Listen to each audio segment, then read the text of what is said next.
Free kick ကန်ရမှာမက်ဆီနဲ့ရိုနယ်ဒိုတို့တောင်ဆရာတင်ချရမယ်သူတို့ထက်ပိုတာတဲ့ကစားမ9ယောက်ပြည်သူများလုံးမဲ့မိလာများ Acris Sport ကနေပြန်လည်ကြိုလဲပါတယ်မက်ဆီနဲ့ရိုနယ်ဒိုတို့ဟာခေတ်သစ်ဘောလုံးလောကရဲ့နက်ဖျားနှစ်ပါးဖြစ်တာငင်းစရာမရှိပါဘူးသူတို့နှစ်ယောက်စလုံးဟာ Free kick ကနေဂိုးပေါင်း60ကျော်စီသွင်းယူထားကြပြီးထိပ်တန်းဆင်းဝင်နေဖြစ်ကြပါတယ်ဒါပေမဲ့ဘောလုံးသမိုင်းကိုပြန်လည်ကြည့်လိုက်ရင်ဒီနှစ်ယောက်ထက်ပိုပြီးဆရာကြတဲ့ Free kick ဆိုတာနဲ့ဒါဂိုးပဲလို့ပြည်သူတွေယုံကြည်မှုပေးနိုင်ခဲ့တဲ့ Double Special တေကန်ဘောကျွမ်းကျင်သူများရှိခဲ့ပူပါတယ်သူတို့ Free kick ကန်တာကိုအမှုပညာတစ်ခုလိုဖန်တီးခဲ့ကြသူတွေပါဒီနေ့ဗီဒီယိုမှာတော့မက်ဆီနဲ့ရိုနယ်ဒိုတို့တောင်ဆရာတင်ရလောက်တဲ့ Free kick ဂိုးသွင်းပြီး9ဦးအကြောင်းကိုတင်ဆက်ပေးလိုက်ရပါတယ်နံပါတ်1ဂျူနီဟိုဘောလကမှာအကောင်းဆုံး Free kick သမားဘယ်သူလဲမေးရင်ကျွမ်းကျင်သူတရားမှာ69ယောက်ကဂျူနီဟိုလို့ပဲဖြေကြပါလိမ့်မယ်ဘရာဇီးကွင်းလေလူဂျူနီဟိုဟာ Free kick ကနေစုစုပေါင်း89ဂိုးထိသွင်းယူခဲ့သူဖြစ်ပြီးဒါခေတ်သစ်ဘောလုံးသမိုင်းမှာအများဆုံးစံချိန်တစ်ခုလည်းဖြစ်ပါတယ်ဘာကြောင့်ဆရာကြတာလဲဂျူနီဟိုယနေ့ခေတ်ရိုနယ်ဒိုတို့ကန်နေတဲ့နစ်ကယ်ဘောလုံးကိုလဲထွက်သွားခြင်းမရှိပဲလေထဲမှာတုံးခါပြီးလမ်းကြောင်းပြောင်းဆွေသွားသောနီးစနစ်ကိုပိုပြီးပြည့်စုံအောင်တီထွင်ခဲ့သူပါ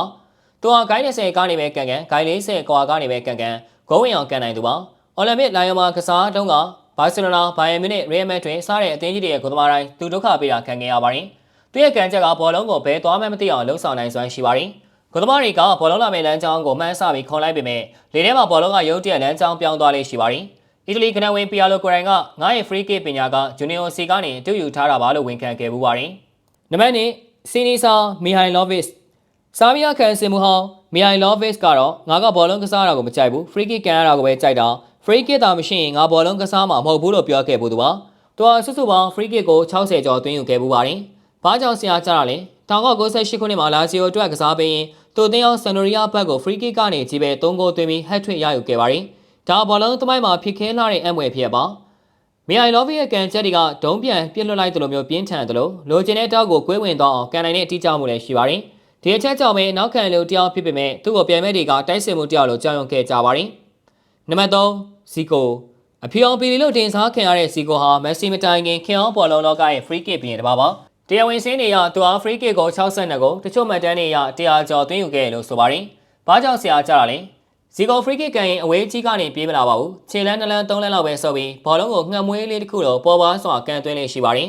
တုတ်ခေတုံးကဘောလုံးတွေဟာအခုခေတ်ဘောလုံးတွေတော့အနည်းပညာမကောင်းပါဘူးလေးလံပါတယ်ဒါပေမဲ့ဇီကိုကအဲ့ဒီဘောလုံးတွေကိုလူတိုင်းပေါ်ကနေကြော်ပြီးဂိုးတောက်တက်ဝင်အောင်ကန်နိုင်ခဲ့ပါတယ်သူဟာ Free kick ရရင်ပနတီရသလိုပဲတေချာပေါက်ဂိုးဝင်မယ်လို့ယုံကြည်မှုပေးနိုင်သူပါနံပါတ်4ဒေးဘကန်ဘန်အစ်လိုက်ဘကန်ဆိုတဲ့စကားလုံးပေါ်ပေါက်လာတဲ့အထိအင်္ဂလန်ကနဝင်ဘကန်ရဲ့ Free kick တွေကသမိုင်းတွင်ပါတယ်သူဟာစုစုပေါင်း Free kick ကို65ကိုသွင်းယူခဲ့ပါတယ်။ Real Messi တို့ထက် Free kick ကန်သွင်းတဲ့စတိုင်မှာတာလွန်ခဲ့သူပါ။ဘာကြောင့်ဆရာကြတာလဲ။ဘကန် Free kick ကန်ပုံကပြတန်းစာအုပ်တုံးလိုပါပဲ။ဘောလုံးကန်တဲ့အချိန်ညာဘက်လက်ကိုမြှောက်လိုက်ပုံဘယ်ဘက်ခြေထောက်ကိုထောက်လိုက်ပုံခါးကိုစောင်းလိုက်ပုံတွေကသိပ္ပံနည်းကြရန်ကိုတီးကြပါတယ်။ဘကန်ကန်လိုက်တဲ့ဘောလုံးတွေကဂိုးသမားစီရောက်ခံဒီမှာရုတ်တရက်ကွေ့ဝင်သွားတာပါ။2001ခုနှစ်ဂရိနယ်ပွဲမှာနောက်ဆုံးမိနစ်သွင်းယူခဲ့တဲ့ Free kick ကိုဟာကမ္ဘာအကောင်းဆုံး Free kick ဂိုးတွေကတစ်ခုဖြင့်ယနေ့တိုင်ပြောစမှတ်ပြုနေရဆဲဖြစ်ပါတယ်။